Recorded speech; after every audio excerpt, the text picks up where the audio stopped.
Welcome to Mr. Chalk's Revision Tips. When answering exam questions, there are a few key things to remember, right? So just remember, exam technique is a key part in preparation for any exams, and it's something that you'll pick up the more you go and you do past papers. Right, so many questions in exams are repeats of what will be in old exams. So going and looking at lots of generic questions beforehand is a good idea. When going and answering and questions and reading them, there's a few things just take into account. Make sure you go read the question at least twice so you don't make any mistakes when you're reading them. As you're reading them, go highlight key information. Don't make assumptions about what the question is asking. Make sure after you've answered it, you go check your work for daft errors that you might make. And if it involves going and answering something where there's some calculation, make sure that you write your workings out down. Right, let's go and have a look at the question. When answering questions where you're looking at fish gills, there are a few key things that we need to remember first. So remember that everything we do with a fish gill is there to increase gas exchange between the water and the blood running through it. So it's worth noting that the rows of gill filaments have many protrusions called lamella, right? So there we go, they're kind of there, and they're increasing the surface area.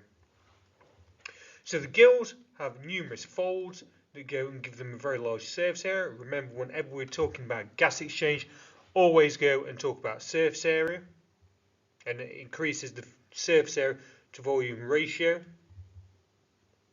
The folds are kept supported and moist by the water that is continually pumped over them through the mouth. So within the gills, you're going to get a good blood supply to maintain that concentration gradient. The gill lamella are only one cell thick, so therefore you have a very, very short diffusion distance. And the arrangement of the water flowing through the gills is opposite to the direction of the blood, right? So you've got this counter-current flow system that is set up.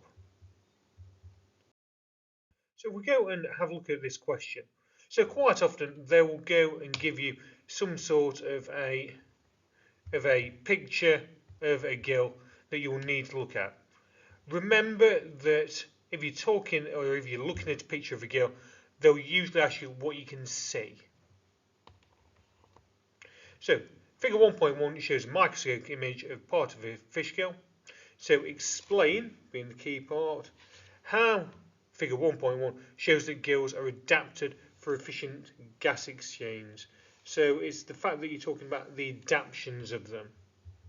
So some key things that you can talk about is the fact that we've got many keywords. So remember lamellae that are going to go and provide a large surface area. We've got secondary lamellae that are going to go and increase that surface area. There's going to be a short diffusion distance between the blood and the water. There's some sort of an idea that the blood moving through it will go and help maintain a diffusion gradient, so oxygen will continue to move in. So each gill is supported by a gill arch, so you can see the gill arch is kind of that bit there, made of bone. Bone tissue is made up of living cells. Collagen is an inorganic compound. So you explain why bone is and describe as a tissue and the gills are described as an organ. So you need to talk about both the bone and the gills. Don't fall into the trap of just talking about one or the other.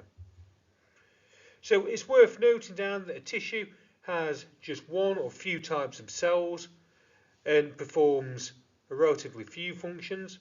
So the idea that bone is kind of one of these types of cells. The idea that the bone is providing that function of holding it in place. You need to talk about the fact that organs consist of several different types of tissues, and the gills contain two or more different types of tissues. So hopefully you have found that useful.